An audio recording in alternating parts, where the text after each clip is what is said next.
Welcome back to the sweatshop. In today's video, we're going to be working on this 2005 Subaru Legacy Wagon GT. What we're going to be doing in today's video is we're going to be showing you how to replace the front end stabilizer links, commonly referred to as end links and pains in the ass, depending upon whether you live in the Rust Belt or not. These things are not hard to replace. However, like I just mentioned, if you are in the Rust Belt, it can be quite challenging. However, not the end of the world. If you can't get it off and you need to take it to a professional, it's not going to render your car useless. Just make sure you watch the full length of video before taking on the job, because you want to see what I go through. Of course, most times I make it look quite easy, and in the real world, you're going to find things that can be really challenging, but you never know what I'm going to say that might help you out. So yeah, definitely take a look at the whole video. That being said, if you're going to attempt this job, don't get chintzy parts. These things are relatively cheap in comparison to most parts out there. You can get parts anywhere from, like, I don't know,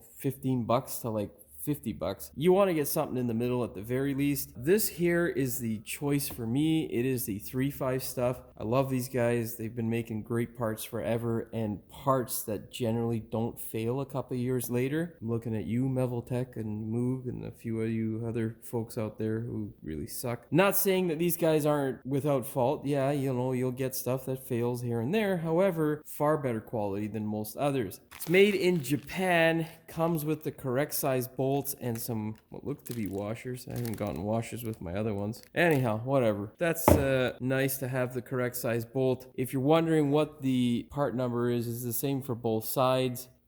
That is a pot number. I would either go with these guys here, or I would go with Subaru themselves. I would not go with any links that are serviceable, and what that means is the link itself would have a nipple for injecting grease.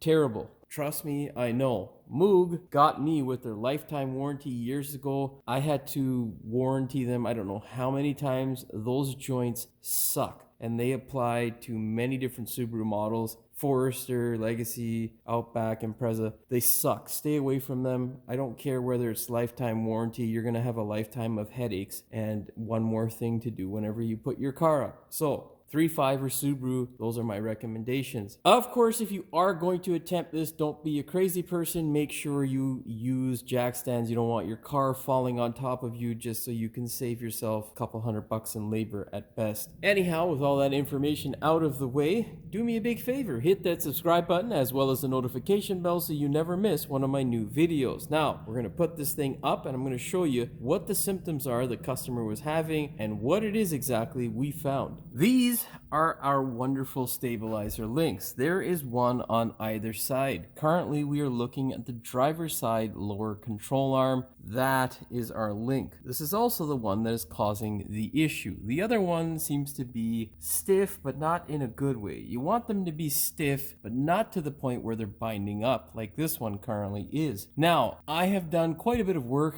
on this car. We recently, about I think maybe 4 months ago, replaced the driver's side caliper on this thing. So the customer thought that the caliper itself was potentially making noise, of course, because he didn't have any noises prior to that. Of course, the car hasn't been driven much, so I think that's what's caused the issue altogether. These are aftermarket joints from what I can see because of the nut. I could be wrong, not 100% sure, but like I say, the joints that you buy can potentially be more of a headache for you in the long term than getting good ones from either Subaru or 3.5. What the issue was is specifically if you apply the brakes, you get a little bit of a crunking sort of noise, not a clicking or a knocking noise, but just an irking sort of noise that you get whenever pressure is applied. Now, I was able to recreate this noise without having the brakes applied and just having the suspension articulate, which tells you two things. The caliper is so goddamn loose that shit is about to fall off, or something's going on there, or you have another issue.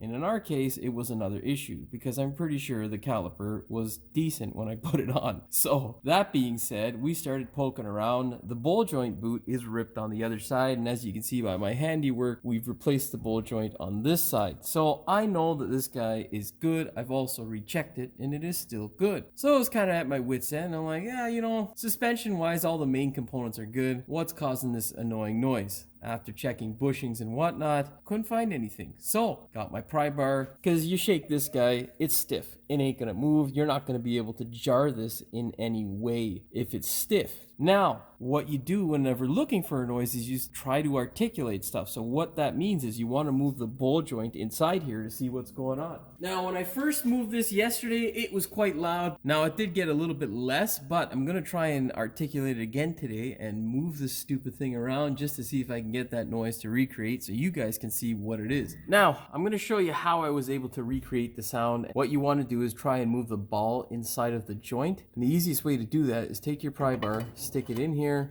and simply just move it.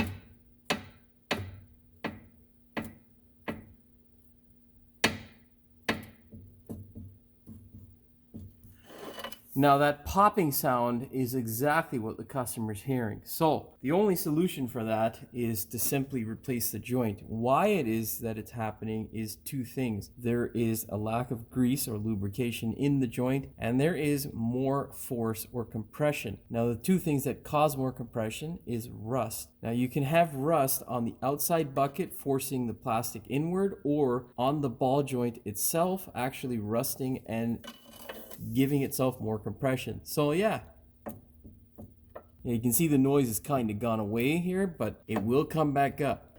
So if you have that noise, solution is get rid of the joint. All right, now let's proceed with the should be fun task of removing this joint. Now, whenever removing the joint, it is always best to do these guys in pairs. Of course, if you're cast strapped, you don't necessarily need to, because God knows if you live in Canada, you're most likely cast strapped. We are not going to attempt to take them off. We're going to try and break these guys here. I mean, it's got some oil on it, so this guy might not break, but, well, you know what? Let's try the traditional way first. If you can't get it off, you're going to force a vice grip in here, and you're going to clamp the hell out of this thing, and then either try to break this thing by tightening it, or you're going to try and remove it, which sucks, to be honest, most times. Ours is already lubricated with that rust stuff, which is nice. So if yours isn't, go ahead and spray it with some WD-40. Tools that I would recommend: flex sockets, because they make it possible without removing the goddamn wheel. I don't like removing the wheel. If you're going to, the Jimmy torque spec for tightening the wheel back is, well, 100 foot-pounds or 135 newton meters. That being said, let's proceed now with trying to get this thing loose. This is the guy that I'm talking about here. It's not a bad tool. You don't have that much oomph, you know what I mean?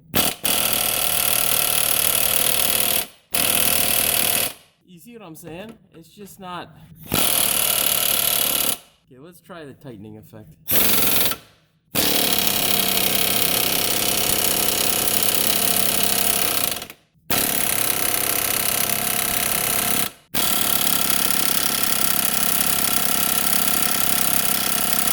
Okay, so by the sounds of things, it sounds like this guy has been over tightened. Not much we can do about that. Maybe I'll throw some heat at it, we'll see. But let's see if I can crank it loose by hand. Yeah, we'll see what happens there. Get a ginormous ratchet.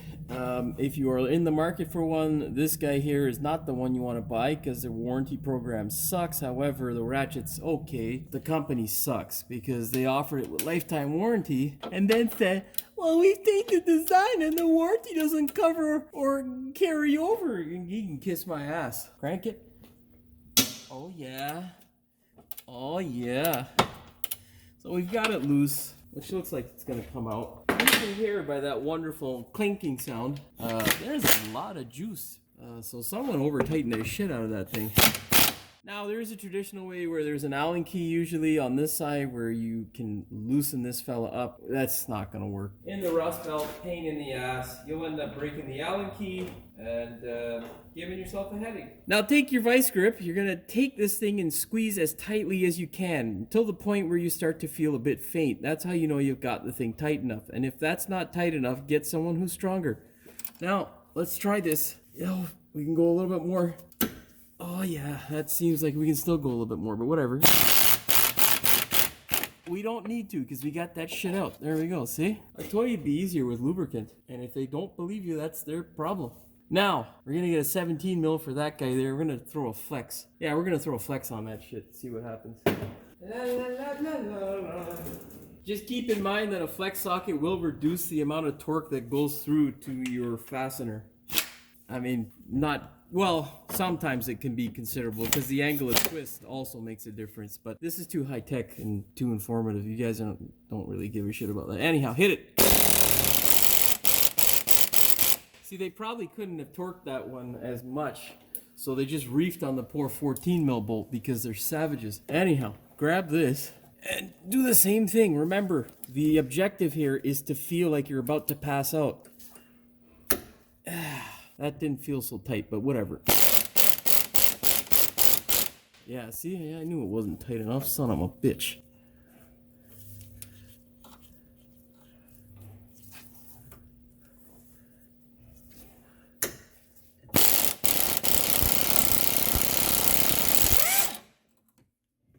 Alright, so before my camera overheated, we managed to get the clip of me actually getting the nut off. So what I'll do now is just show you how to take this stupid thing off. All you gotta do is take your vice grip. You're gonna kind of just get a vice grip on this section, the middle section here, and then just twist it. You're trying to rotate it so that the joint basically falls out of place. So something like this, like that. Once you get the one out, you're good to go with the other one. That's that. Now I'm going to show you in real time what it looks like without me blabbering in the background on the other side. Make sure you keep your sockets close by, makes life easier. Yeah, you can see that one's making noise there too.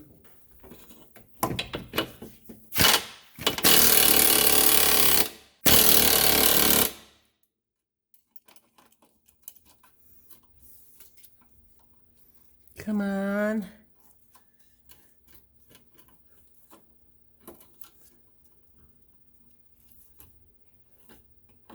We're just trying to sneak that mother get in there, man. Oh.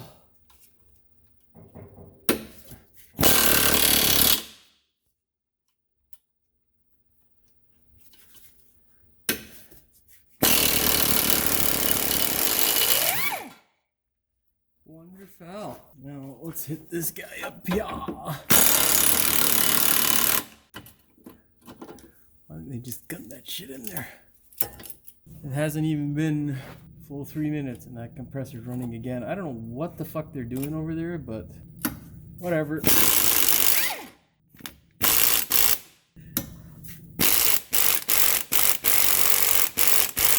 See if we got some more slack. There we go. See, it doesn't take very long. It's just all the other stuff you gotta do.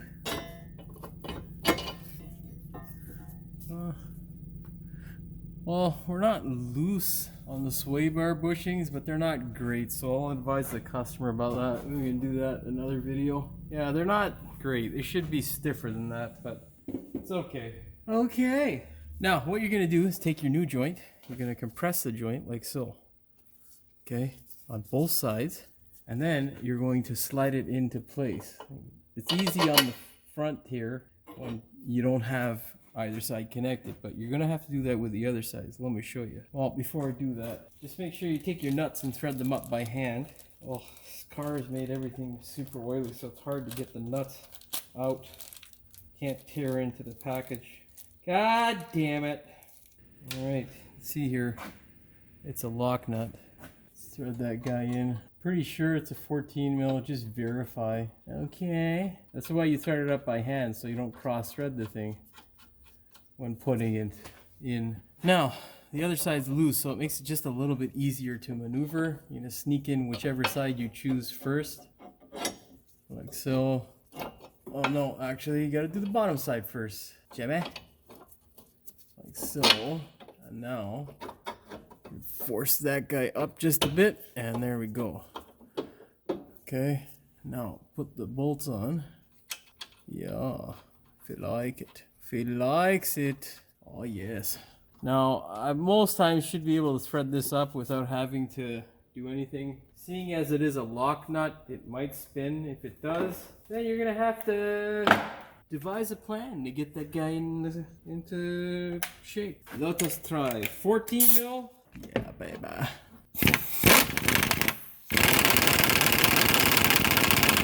Let's get that guy in there properly.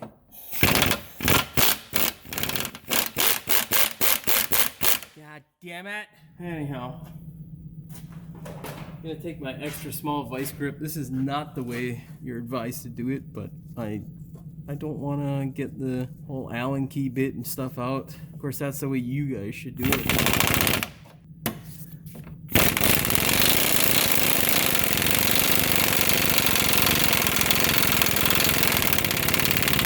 I want to make sure my boot doesn't get torn. Okay, yeah. That is the easiest way to do it. Now, the way you're supposed to properly do it is to take the appropriate hex key or Torx bit or whatever. Most times it's a hex that you're going to stick in here and then wrench that guy on. Jimmy's far behind today because the phone overheated. I got a whole bunch of other shit on the go, so I ain't got time for all that. We're going to be doing this on both sides. Most importantly, you're going to watch boot because we do not want to tear it.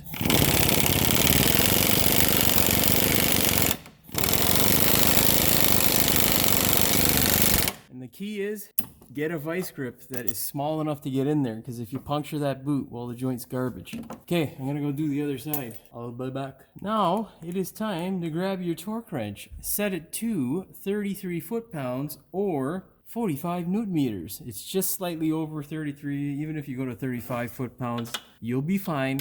Oh yeah, baby. Yeah, see, 38. It'll be fine. Considering the last guy torqued it to like, I don't know, 600 foot-pounds. That is it. We are good to go. I gotta do the other side, and yeah. So yeah, you don't have to take your wheel off. You just gotta buy one of those stupid ear ratchets that's an impact one. Or you can do it the old-fashioned way with a ratchet, but you don't need to take your wheels off. Alright? Well, that's pretty much all she wrote for this one. All you gotta do now is take the thing for a test drive. Make sure all is well with your Subaru. Of course, if you just did your sway bar links and you still have sort of a noise from that area, the next thing I would check would be the bushings. Of course, if you're in the Rust Belt, watch some of my other videos for tips and tricks on how to do them, because the Rust Belt sucks. That being said, if all is well with your Subaru, you are good to go. Hopefully you found the video entertaining as well as informative. If you did, please like, share, and subscribe. Don't forget to hit the notification bell so you never miss one of my new videos. And as always, thanks for watching. We will see you in the next one. Peace!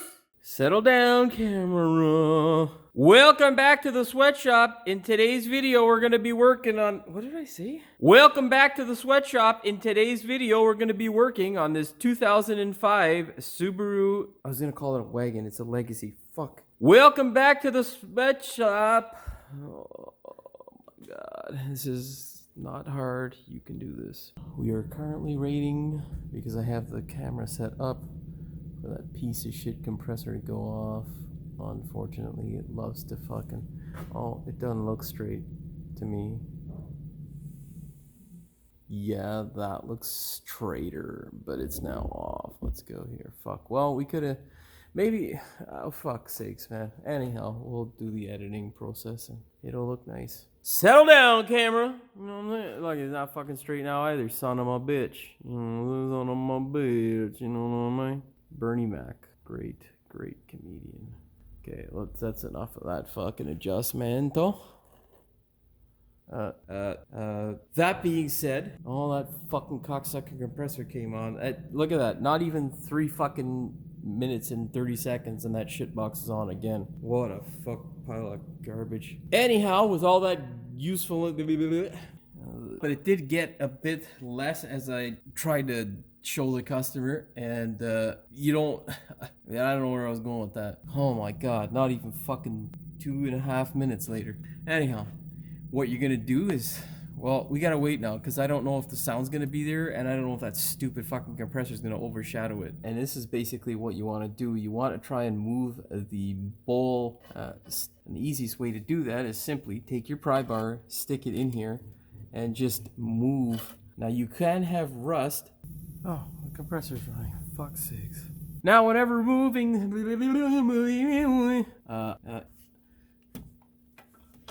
damn it. Let's get my fucking Ingersoll wrench here. unpack. What's up, Carlos? Jimmy, give me some work, please. Huh? Give me some work. What do you need, Gay? Work. Work, brother. The fucking manifold's wrong. This guy got the wrong Oh, manifold. well, that's always good. Fuck. Hold up, Carlos. Hold on. Thank God, man. We're in the recording studio, Oh, bro. sorry, bro. All right, now take your. Oh, for fuck's sakes. Yeah, oh, there we go. Autofocus, baby. Now take your vice grip and you're gonna basically squeeze until the blood in your head. That makes no fucking sense. Oh, for fuck's sakes, come on, man. This thing always does this, you know, like just does the jumperoonie every fucking time I touch it. Of course, if you do hear any sort of weird noises, well, check out some of my other videos and maybe that might be your problem. Of course, if you just worked on your sway bar and your sway bar links didn't solve the thudding sound as diagnosed how I did. Well, what the fuck did I just say? That being said, provided all is well with your Subaru, you are good to go. Hopefully you found the video and come on, Hoist. I know it's hot. I'm fucking hot too. Just keep, you know, stop fucking making noises and shit.